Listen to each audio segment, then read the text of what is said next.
Hello everyone, it is the instant match reaction. It was Ajax 0, it was Liverpool 1. I'm Paul Machin, that is Chris Pajak. Let's talk through the big talking points of the game. And let's start with the man of the match, Chris. I've seen a number of people being quite combative about this, least of all Ross and Chris Bascom, that anyone who wants to say anyone other than Fabinho needs to fight them. Yeah, okay, so I'm all in on that. Yeah, he was brilliant, absolutely brilliant. And it's interesting because he's our best DM, and I quite like it at the moment. Let's run away with it all. We had this after Chelsea of like, is he our second best defender? Therefore, is he the second best defender in the league? Blah blah blah blah blah. Whatever, it doesn't matter. It was a fantastic performance from Fabinho. He just gets it. He's such a good fucking tackler, isn't he? Like, it doesn't matter what you try and do, and he utilises every inch of his body, and he's brilliant in the air. I mean, his fab-crobatics were sensational, if that's allowed to be said. Bit wool? No. Fine. It is now that you've said it. Good. That you've said it's wool. It's okay. It's fine. Everyone knows that. I just thought he was brilliant, mate. He's formidable. Yeah, it was boss, and it was. I don't know, not unexpected, but when you consider that they threw everything at us. Yeah. You know, they were overloading, they were getting bodies in, and Liverpool, how they set up, I thought was really interesting. You know, you pointed out in commentary, they were quite compact. You know, we were a bit deeper than we normally would have been, and what have you. We very much set up to counter attack, and whether that was by design or by circumstance, because Ajax did throw a lot at us, I don't know. I think maybe they did, maybe it was a bit of both, to be perfectly honest. But you know, they were challenged, and look, neither was flawless. I think there were times when you could have done with the composure of a Virgil van Dijk, obviously. And again, this is the thing. You're always going to miss Virgil. Every team in the world misses Virgil. Centre half in the world. But this is the thing where this is exactly what we needed, because all the narrative has been, apart from all the people who have been signing petitions and doing all that kind of stupid shit that weirdos do on the internet about Virgil and all that kind of stuff, but all the narrative has been Liverpool are done. Liverpool are goose. Liverpool are going to struggle. That's it. They're built around Van Dijk. How are they going to handle without him? It's a long old season. It's a long old slog of a season. But to then, in your first game after that, to go away in Europe against a good attacking side and pick up a clean sheet, everything. I didn't think we were going to get a clean sheet. At any point during that game, I didn't think that was going to finish 1-0. You know what I mean? I just thought there was going to be goals there because Ajax were creating opportunities, Liverpool were creating opportunities on the counter-attack, and it looked like someone else was going to score a goal. But Fabinho and Joe Gomez decided, no, not tonight, not on my watch. And to be fair, with Adrian, because he made some outstanding saves. You know, my issue with Adrian on today's performance was more around his kicking. And I always have an issue with his kicking because he's just not very good at it. Yeah. But from his actual goalkeeping sound, I think, for the most part, over the last two games, what we've seen is his punching has been all right. There was one really hairy one. It got worse, actually. Yeah, it kind of, he did a brilliant one, and then his other one was too much confidence, was a bit crap, and then the last one was awful. But again, you're tasked with things in a game, as a goalkeeper. If he doesn't come and do that, I mean, that was one of the criticisms I've seen levelled at him. Is like he needs to back himself and needs to come out and dominate the area a bit. I mean, the Calvert-Lewin one, if he's a bit more front foot, maybe he's able to do more. Maybe he's cuts it out before Calvert-Lewin gets it at the weekend. We'll never know now. But he took charge. That's one thing Adrian does. He backs himself. We might not back him. And I keep joking about this. I'm not arsed. He's in. I can't do anything about it. I don't think he's as good as Alisson. I don't think anyone does. Sorry, Paul. My thing with that is I feel the same. I understand that. But when I'm watching football, my body and my feelings betray my mind. Because I soon find out whether I trust someone. Betray you. What they do. Because I'm squirming every time he's got the ball, and that's what Mignolet did to me, and it's what Karius did to me. It's what plenty of the players. It's what. But at least he's not our first fucking choice. Yeah. You know what I mean? That's the main thing, isn't it? And we should have our first choice. And I'm back onto the Fabinho stuff because just him and Joe Gomez looked good tonight, and they put everything into it. Now Joe Gomez, I think, I don't think he started passing particularly well. He gave a few balls away, but he didn't let that bother him. He didn't let that get him down. He got himself back into the game and got a really good performance out of him. Yeah. And, that as a young centre-back partnership right now, that can go places. I'm not saying it's going to be the best in the league, but it's going to get better with game time. Yeah, and I'm not even sure they play. If Matip, we just don't know. Matip's not going to play strings of games back to back. I just can't imagine a world where that happens. But I think if Matip comes back in, he probably just comes back in because he's our senior centre half, as it were. But it's encouraging to know that if that's then our backup pairing, then that's pretty good. Even Reece Williams coming on, with in the dynamics. He's got a 10 out of 10 in the play. Oh, I absolutely nailed on. In fact, Ryan Warren, who gives a 199 super chat for this, Reece Williams, man of the match performance, highlight of the game. Fine. It was that there's encouragement there, and I kind of said I did the video on my channel this week about the Van Dijk thing, and it was about. You can curl up in a ball and cry because Virgil van Dijk's not there, and my lord, plenty of people have. Or you can kind of look at what's there, and it kind of falls into the Adrian stuff. The Adrian stuff is different because Adrian's just not that good. He's better than any of us, which is always the caveat with professional football. He's good. He's an absolutely fine goalkeeper, Adrian. But in terms of our other defenders, there's this mad notion, and I think it's because people don't follow Liverpool. And I had this when I did Cheeky Sport last week, and Akeem was trying to drive this point about Liverpool's weak defence. Liverpool conceded a few goals this season, quite a few actually, and there was a bit rocky when we came back from restart as well. And people remember that Liverpool were weak defensively before Virgil van Dijk come in. Well, that wasn't strictly true. We'd have a couple of howlers here and there, but our defence we got battered by Tottenham, and we had a month and a half, maybe even 2 months of being really sound defensively. And that's not necessarily enough to generate it. And Lovren's not even at the club anymore, so it kind of doesn't really matter. But I just think Liverpool defend in more ways than just putting players in the defensive positions. And the players we have got there are all good, and they've all got an opportunity to step up. It's a long season, but that's what goes back to what we needed to see. Fabinho's just come in and put a fucking 9 out of 10 defensive performance on the pitch, and I think Gomez did the same. Here's a question for everybody watching at home right now, and ask yourself, if there's a finite sum of money that Liverpool had in the summer, and I think everyone probably believes there was a finite sum of money that Liverpool had in the summer, right?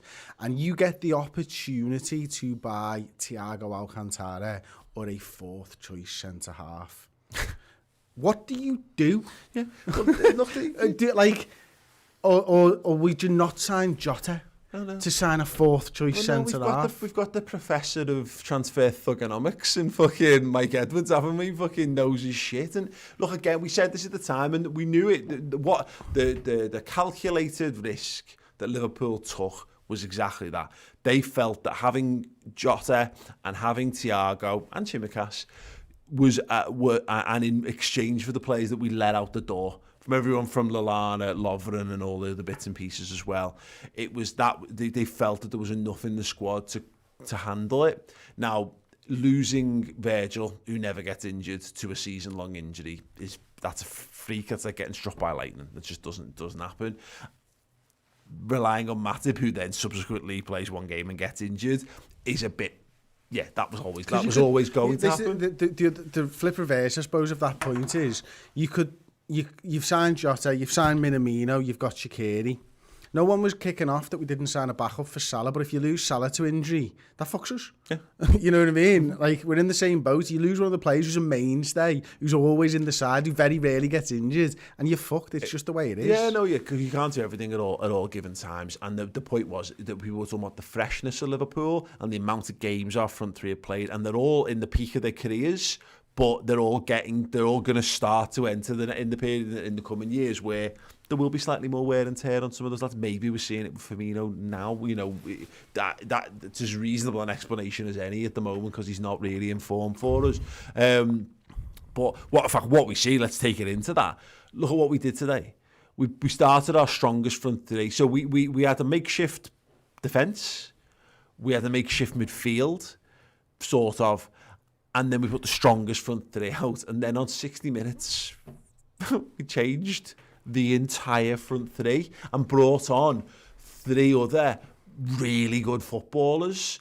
And you kind of said it about like what it's maybe the difference we'll see in the next game, but it's the difference we're not going to see in the next game, but it's the difference we're going to see in 6 months, and in a year in 6 months, and in 2 years, and blah blah blah. This is the start of the next phase of Klopp's Liverpool that we got to see today in that front three. And whether you mean that to be the next front three, which I don't think you do, or you mean that we can rely on a squad and we're going to bring players in like what City have been doing for years now, is they'll just change it on 60 because they fucking can. It's somewhere in between the two. It's that in 3 years' time, when Diogo Jota's our first, he's scoring 20 goals a season from the left-hand side for Liverpool, and he's established and he's one of the best players in the world. It will have come from games like this where we threw him in a very tight Champions League game. He's a good player, man. Yeah. I really, really like him. And same with Minamino as well. Look, Shaqiri hasn't got a long-term future at Liverpool, but he's what you're talking about in that City. City have got Real Mahrez is better, but the point is, you've just got a lad there who is dead good at footy. He's really experienced. He's a cool customer. He's got loads of things that he brings into the game, and you just bring him into a match instead of bringing in someone who doesn't fit. Like, with the credit to Divock Origi, he doesn't get on the pitch again today. You bring Divock Origi on as a break glass option. Yeah. You fundamentally change how you play to bring Divock on. You lose something for bringing on Divock on. You maybe gain bits and pieces, and he's definitely gained things for us in the time. But we just changed the front three. And it played the same. They played the same. Shaqiri's the one that doesn't quite fit, but it's not like throwing Harvey Elliott in, who is just far too young and far too not ready to be thrown into those situations. As we kind of saw with Kurt Jones, to be fair, maybe just not quite the right game for him tonight. But yeah, Jota and Minamino, I wonder whether that, they put performances in like that, it won't be long before, particularly Minamino and Firmino. I think if Firmino continues to be in a little bit of a funk and Minamino continues to be, because he's another live wire, we're going to reach a point with one of them sooner rather than later where the conversation has in Melwood, where they go, we're actually going to start this guy in a big game instead. A little while away, maybe. Who would you say is the first one they do that? Would you say Minamino or Jota? At the moment, I think it's probably Minamino because Mane's, unless they fancy it, because it might just be Jota's so good and Mane's so good and Salah's so good that they want to do that as a front three. Who knows? From our understanding of how it's structured, I feel like Minamino bags a goal. Knocking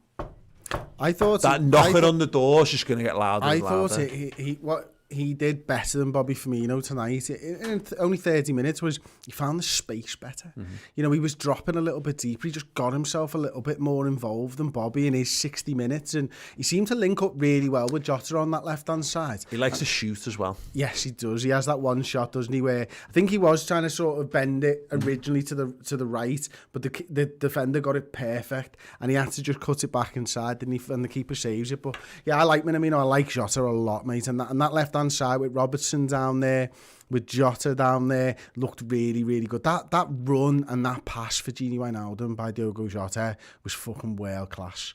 Absolutely world class. To pick that ball out, absolutely superb from him. I've just seen a super chat from Patrick Chumpain. Get in, boys. It's going to be a fight this season, but mentality monsters out in force tonight. Milner is savage, covered more ground than any other player. Yeah, the Milner performance was lovely. It was exactly the kind of thing that you're looking for. The midfield balance wasn't right first half. Yeah. And I don't think it's not Kurt Jones' fault. I think he tried, he got up and he got in support, but he was a bit like Bobby Firmino. His touch wasn't quite there, his decision-making wasn't quite on point when we really kind of needed it to be. Jordan Henderson just comes on, he's just like, okay. Jordan Henderson in the 6 now, it's just like, steady Eddie. He just comes on and you just know everything's going to be fine. But it allowed Milner I think it made Milner play better, and Wijnaldum in particular. That last 10-15 minutes when they're throwing everything out, as Wijnaldum comes into his own, doesn't he? He found another tank of fuel that he just started burning through. And again, Milner, we'll just give a minute on. that was exactly what we needed in the midfield, particularly in that last 20 minutes. You know, he's going down with cramp. He's taking time out of the game. He's running into the corner flag. It's European shithousery.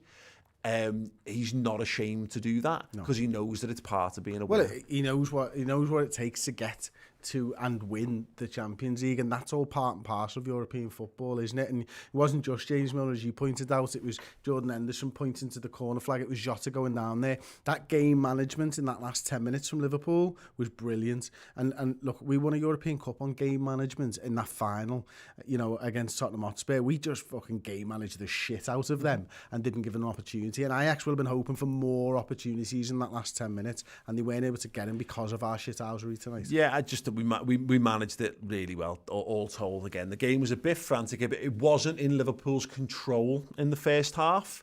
We survived in some regards. You know, Ajax maybe a little bit of overplaying. You know, some good goalkeeping, some good defending, but we didn't have a grip on that game. And not to say Ajax didn't still cause us problems, but I never really felt... I felt we were much more likely to... I felt it was possible for us to score in the first half.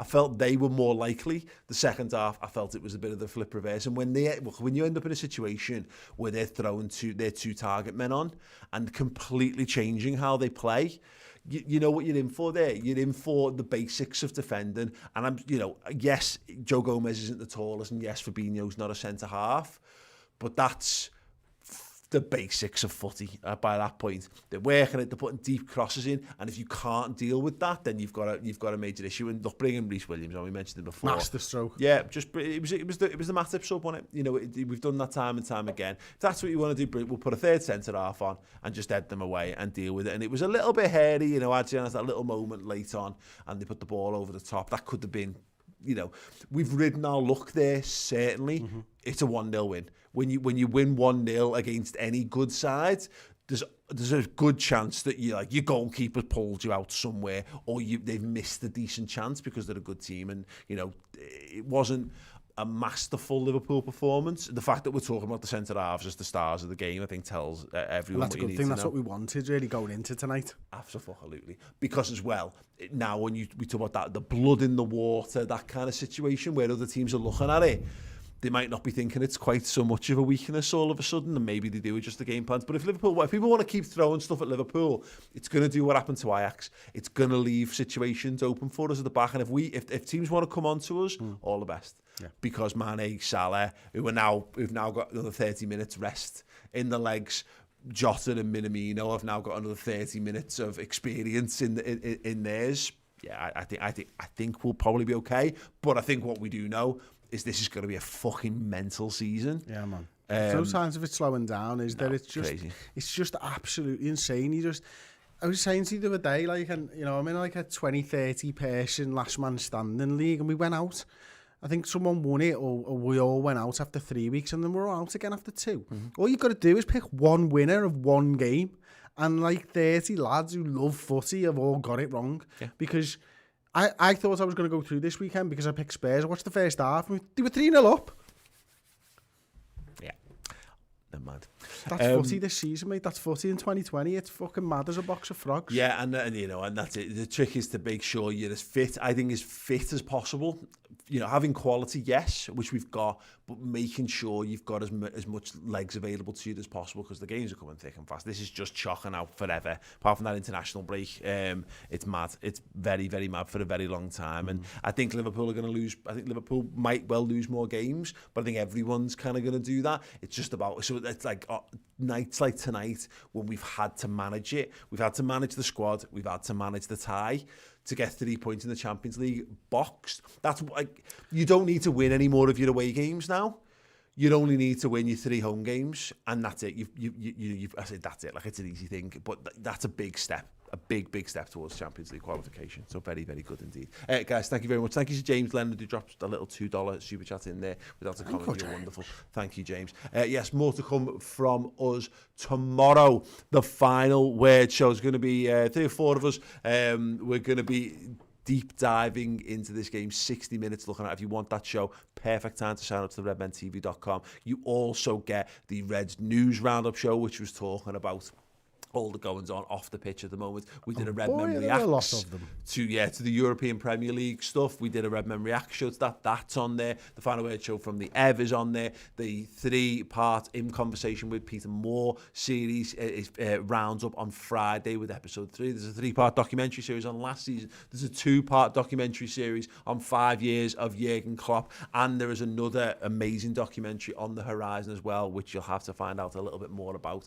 Plenty of other things coming as well. If you're into Twitch, get involved on twitch.tv/the Red Men TV. We're going to be revealing our 10-year anniversary merchandise tomorrow afternoon over on our Twitch channel, and we've got a book out as well. Here's a little look at that. The second Red Men TV book, Champions of Everything, is available for sale right now. It comes in 2 editions, the standard edition and the special edition, which comes signed with a custom message of your choice and with a limited edition Red Men TV sticker pack as well. The book is huge. It is A4 size and it is chock full of insight, photographs from around the world following the mighty Reds, who were reigning European champions, who won the Super Cup, who became champions of the world, and then capped it all off with a 19th league title, becoming champions of England. The book looks at the highs, lows, absolute insanity and bitterness of rival fans, and some of the craziness from our own fan base as well along the way. It is available now on the Red Men TV store. Get involved.